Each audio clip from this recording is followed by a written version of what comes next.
May I come in, sir? Come in ma'am.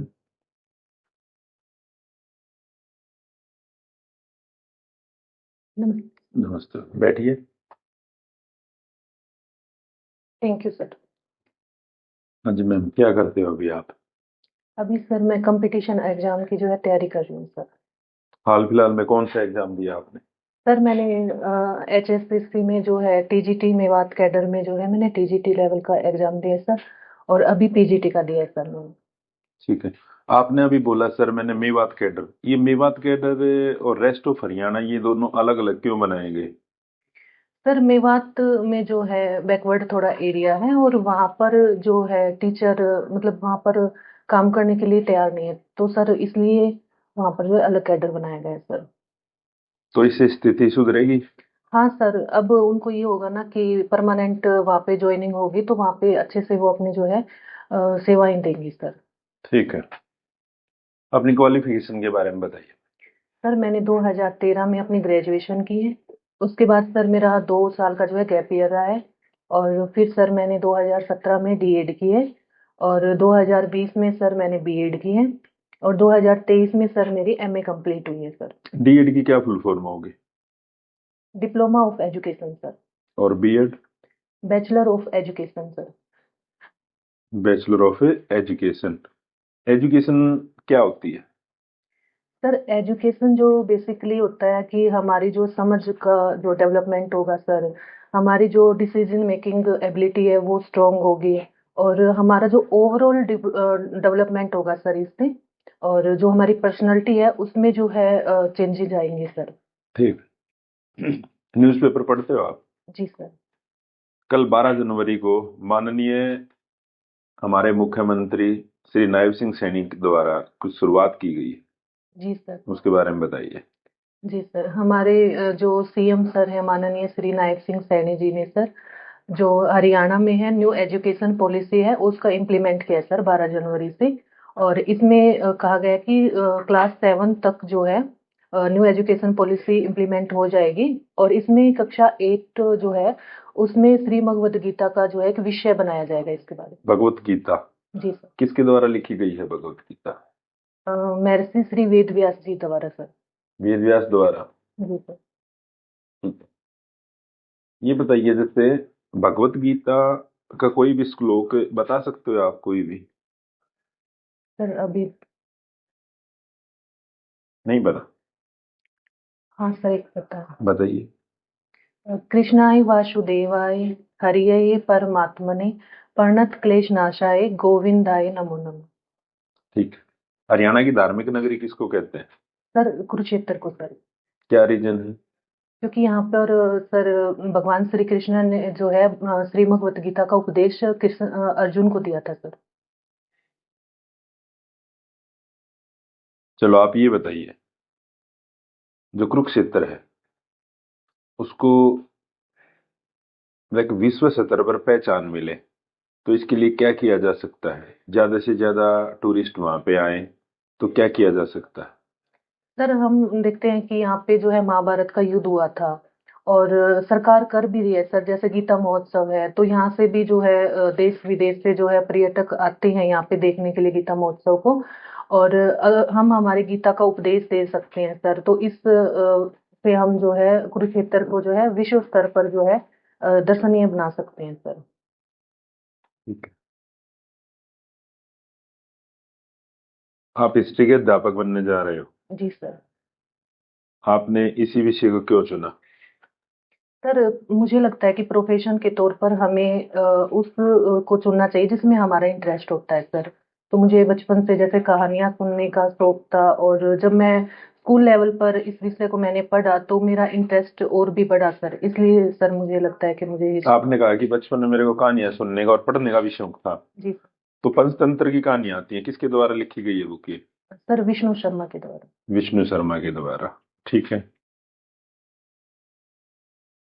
ये बताइए जैसे आपका जो सब्जेक्ट है जी सर। हिस्ट्री है, उसके लिए बेस्ट टीचिंग मेथड कौन सा हो सकता है?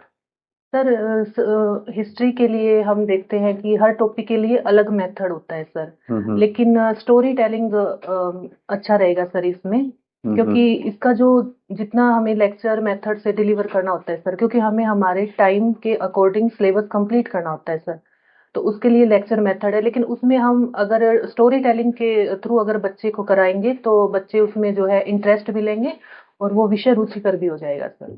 नई एजुकेशन जो पॉलिसी है आपकी, जी एजुकेशन पॉलिसी है, इसमें आपके इतिहास के लिए क्या कहा गया है? सर, न्यू एजुकेशन पॉलिसी में कहा गया है कि जो इतिहास है उसके हर पीरियड को, जैसे कि एंशियंट है, मिडिवल है, मॉडर्न है, तो उन तीनों को जो है इक्वल पार्ट में पढ़ाया जाएगा बच्चों को। और इसके साथ साथ जो है वर्ल्ड हिस्ट्री भी पढ़ाई जाएगी। और जिस क्षेत्र से बच्चा जुड़ा हुआ है उसको उस क्षेत्र का भी ज्ञान हो, तो स्थानीय इतिहास भी पढ़ाया जाएगा सर। आप अपने विषय के अंदर आईसीटी का प्रयोग कैसे करोगे? सर, आईटीसी का प्रयोग जैसे हम मल्टीमीडिया जो प्रेजेंटेशन है उसके थ्रू जो है स्लाइड से बच्चों को घटनाएं दिखा सकते हैं इतिहास की। और सर जैसे कि वीडियो डॉक्यूमेंट्री दिखा सकते हैं सर। ठीक है।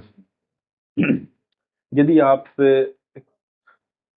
को ये बोला जाए, जिस तरह से स्कूल के अंदर साइंस लैब होती है, जी सर। फिजिक्स लैब होगी, केमिस्ट्री लैब होगी, और आगे चलकर अभी मैथमेटिक्स लैब भी होगी, क्या आपके विषय की कोई लैब तैयार करने के लिए आपको बोला जाए तो आप उसमें क्या क्या चीजें रखोगे?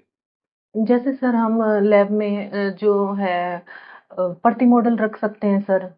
और डमी रख सकते हैं सर। और चार्ट है, ग्राफ है, इस टाइप से हम अपनी जो है लैब को तैयार कर सकते हैं सर।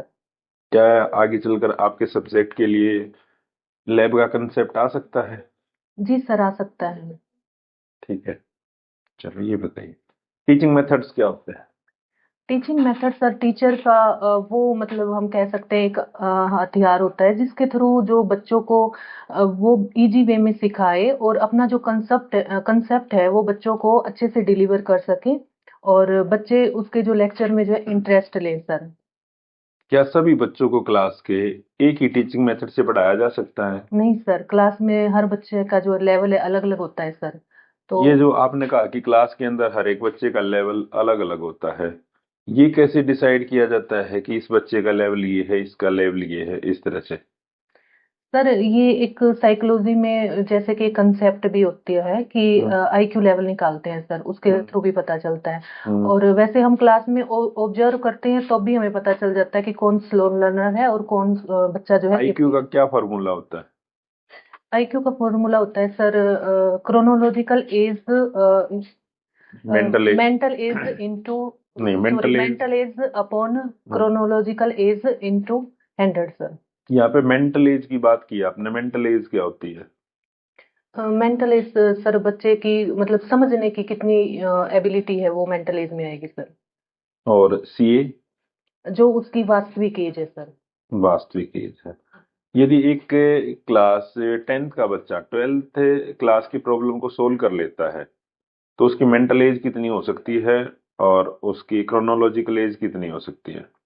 सर 12th में हम देखते हैं कि 18 तक का बच्चा होता है सर। तो उसकी मेंटल एज तो 18 है सर और उसकी जो क्रोनोलॉजिकल एज है सर 16 है सर। ठीक है। जिन बच्चों का आईक्यू 90 से 110 के बीच होगा, उनको कौन से लेवल पर रखेंगे हम?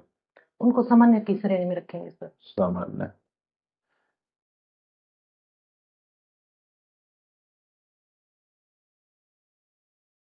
आपके बीएड के अंदर जी सर। टीचिंग सब्जेक्ट कौन कौन से थे? सर मेरे जो मेन सब्जेक्ट थे वो एसएसटी और हिंदी है सर। एसएसटी और हिंदी हिंदी। सर। हिंदी को कौन से मेथड से पढ़ाया जाता है अच्छी तरह से? हिंदी को सर लेक्चर मेथड ही होता है और जो व्याकरण होती है सर उसको हम जो है प्रैक्टिस से भी सिखा सकते हैं सर। ठीक है। हरियाणा के वर्तमान में सीएम कौन है? माननीय श्री नायब सिंह सैनी जी। ठीक है। सीएम बनने के लिए एज कितनी होनी चाहिए? 25 ईयर सर। 25 ईयर। और एमएलए का इलेक्शन लड़ने के लिए? 25 ईयर सर। हरियाणा विधानसभा में अभी कितने विधायक हैं? 90 सर। 90। क्या स्टार्टिंग से ही हरियाणा बना तब से 90 है, या ये नहीं चेंज सर। कैसे चेंज हुई है? सर जब हरियाणा बना था 1966 में, तब 54 थे सर। ठीक है। उसके बाद 67 में 71 हुए सर। उसके बाद 1989 में शायद सर 90 हो गए सर। ठीक है। क्या आगे चेंज होने की संभावना है? कभी हाँ कृषि सर। आयोग का गठन होगा? हाँ सर, इसके लिए 2026 की जो तिथि निर्धारित की गई है सर, उससे जो है इनकी जो सीट है उनमें इम्प्लीमेंट होगा सर। ये जो सीट्स हैं जो विधानसभा के अंदर बढ़ेंगी, या इसके साथ लोकसभा में भी बढ़ेंगी, राज्यसभा में भी बढ़ेंगी? हाँ सर, तीनों में बढ़ेंगे सर। तीनों में बढ़ेंगी। जी ठीक सर। है। चलो आप ये बताइए, जैसे आप हिस्ट्री के अध्यापक हो, जी सर। स्कूल में एक पोल साइंस के टीचर हैं, उनकी ट्रांसफर हो जाती है, और उसके बाद जब तक कोई परमानेंट टीचर नहीं आता तो आपको जिम्मेदारी दी जाती है कि आप इसी विषय को पढ़ाइए। तो आप पढ़ाओगे? जी सर, मैं पढ़ाऊंगी क्योंकि कैसे? आपका तो विषय नहीं है वो। हाँ सर, क्योंकि मैंने 10th लेवल पे पढ़ा है सर इसको, पॉलिटिकल साइंस को। और अभी मैंने जैसे बताया कि मैं टीजीटी की प्रिपरेशन कर रही थी, तो उस दौरान भी सर मैंने एनसीईआरटी पढ़ी है और पोल साइंस पढ़ी है सर मैंने। अगर मुझे ज़रूरत हुई सर तो मैं जैसे कि यूट्यूब से कुछ क्लासेस देख सकती हूँ, या अपने किसी सहयोगी से भी उसके बारे में जो है जानकारी ले सकती हूँ सर। पढ़ा दूंगी सर मैं बच्चों को। ठीक। महिला एजुकेशन को बढ़ाने के लिए हरियाणा गवर्नमेंट की जो कुछ पॉलिसीज के बारे में बताइए मेरे को। हाँ सर, हरियाणा सरकार जो है महिलाओं के एजुकेशन के लिए बहुत अच्छे काम कर रही है। जैसे कि हमने देखा है कि जो दूर दराज से लड़कियां आती हैं उनके लिए साइकिल प्रोवाइड करवा रहे हैं सर। और बेटी बचाओ बेटी पढ़ाओ स्कीम है, सुकन्या समृद्धि योजना है सर। और मतलब फाइनेंशियल भी सरकार जो है उनको चलो सहयोग। योजनाओं की बात की तो आपने जैसे अभी एक योजना शुरू हुई थी, बीमा सखी। जी सर। हमारे प्रधानमंत्री माननीय श्री नरेंद्र मोदी जी ने शुरू की थी, ये पानीपत से ही। सर। तो क्या है इस योजना में? सर इसको जो है हरियाणा में 9 दिसंबर को स्टार्ट किया गया था, और माननीय श्री प्रधानमंत्री नरेंद्र मोदी जी जो है पानीपत में आए हैं। और इसमें सर जो है ग्रामीण महिलाओं को 2 लाख ग्रामीण महिलाओं को रोजगार दिया जाएगा। इसमें स्कीम बनाई गई है, जैसे फर्स्ट ईयर जो है इनको 7,000 जो है सैलरी दी जाएगी।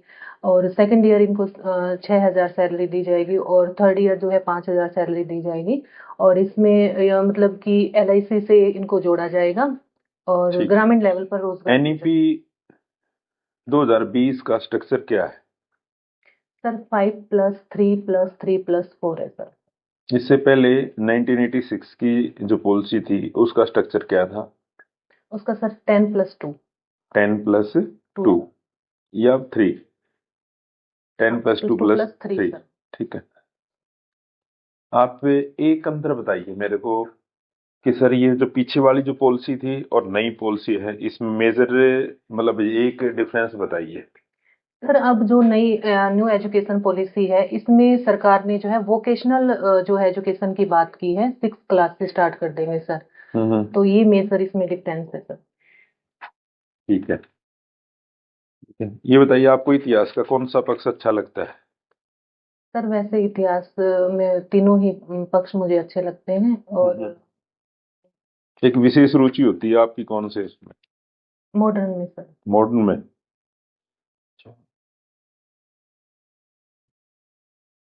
भारतीय राष्ट्रीय कांग्रेस की स्थापना क्यों की गई थी? सर भारतीय राष्ट्रीय कांग्रेस की जो स्थापना इसलिए की गई थी क्योंकि जो अंग्रेज थे उन तक अपनी बात पहुंचाने के लिए हमने देखा कि 1857 में जो क्रांति हुई थी, तो वो एक विद्रोह के तौर पर जो है देश की जो स्थिति थी वो अस्त व्यस्त हो गई थी सर।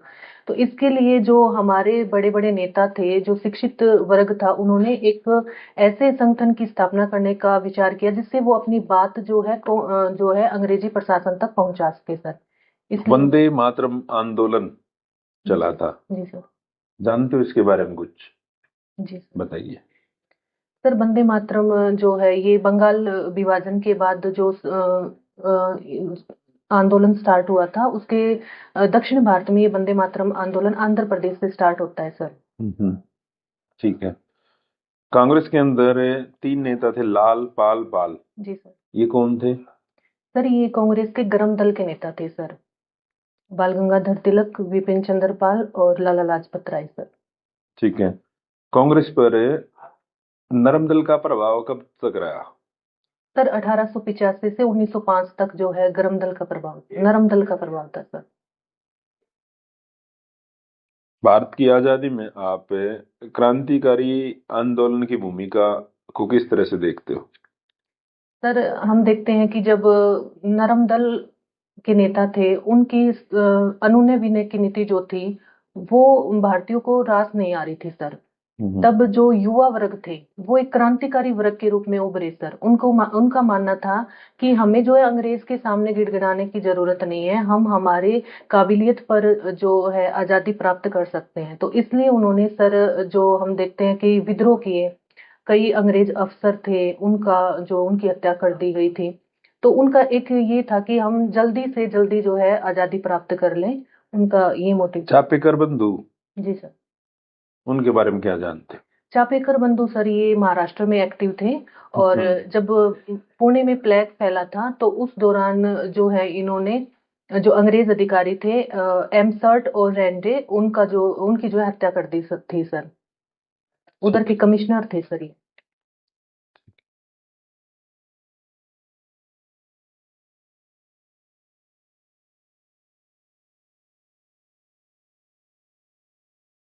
गदर पार्टी के बारे में बताइए आप कुछ। गदर पार्टी की स्थापना सर, भारत से बाहर भी कई नेता थे जो एक्टिव थे, जो भारत की स्वतंत्रता के लिए जो है प्रयास कर रहे थे।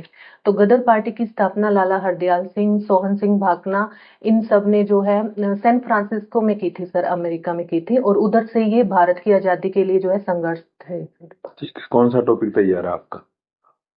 सर 1857 की क्रांति। ठीक है, कीजिए कंटिन्यू। मार्कर बुरा है, हाँ, ठीक है, लीजिए कीजिए। कीजिए कंटिन्यू कीजिए, कोई नीचे से कंटिन्यू।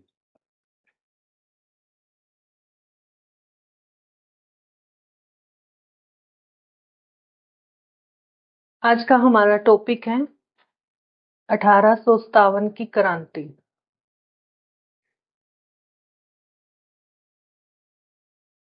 हम देखते हैं कि क्रांति जो शब्द है ये, इसका ये मतलब नहीं है कि ये कोई कम क्षेत्र में फैली हुई थी, ये एक व्यापक स्तर पर फैली हुई थी। किसी भी क्रांति या घटना केवल एक रीजन के कारण नहीं होती। जैसे कि हमने छोटी क्लासों में पढ़ा था कि 1857 की क्रांति का जो मेन रीजन था वो ये था कि चर्बी वाले कारतूस। लेकिन अब हम इसे व्यापक स्तर पर पढ़ेंगे। इसका जो रीजन था, राजनीतिक कारण भी थे इसके,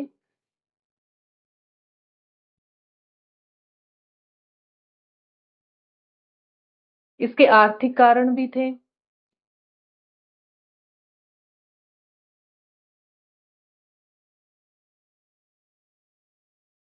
इसके प्रशासनिक कारण भी थे।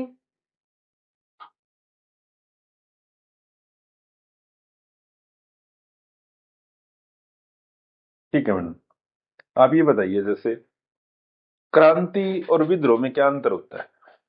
सर विद्रोह जो है मतलब इसका जो एरिया होता है वो कम होता है, कम समुदाय में फैला हुआ होता है। जैसे कि विद्रोह नाम तब दिया गया था कि केवल ये सैनिक वर्ग तक ही सीमित था। लेकिन क्रांति का मतलब ये होता है कि ये पूरे भारत में फैली, व्यापक इसका जो है स्तर रहा है सर। 1857 की क्रांति को लेकर क्या भारत में कोई किताब लिखी गई है? जी सर। बताइए। भारत में जो राष्ट्रवादी नेता थे वीर सावरकर जी, उन्होंने जो है इसे भारत का पहला स्वतंत्रता संग्राम, क्या नाम उनकी किताब का? 1857 first world war of independence. World war नहीं sir, sorry, first war in India sir. ठीक है, बैठिए। Thank you sir. 1857 की क्रांति के अंदर झांसी की के अंदर लीड करने वाले कौन थे? झांसी के अंदर सर महारानी लक्ष्मीबाई थे सर। लक्ष्मीबाई। और बिहार के? बिहार के थे सर कुंवर सिंह। आप क्या मानते हो कि 1857 की जो क्रांति है पूरे भारत में ना फैलने के पीछे क्या कारण रहे होंगे? इसके पीछे सर एक तो ये था कि इनका जो उद्देश्य था वो एक नहीं था सर। भारतीयों का उद्देश्य एक नहीं था और उनका नेतृत्व सर अच्छा नहीं था। ठीक है। क्या इस पर धार्मिक प्रभाव भी रहे? हाँ सर, इसमें धार्मिक प्रभाव भी रहे सर, क्योंकि जैसे हमने देखा कि जो चर्बी वाले कारतूस थे वो भारतीयों के धर्म से रिलेट कर रहे थे सर। जैसे कि उसमें बोला गया था कि इसमें गाय और सुअर की चर्बी है, जो भारतीय और जो हिंदू और मुसलमान थे दोनों के लिए सर ये धर्म से जुड़े हुए थे सर। ठीक है। ठीक है मैम।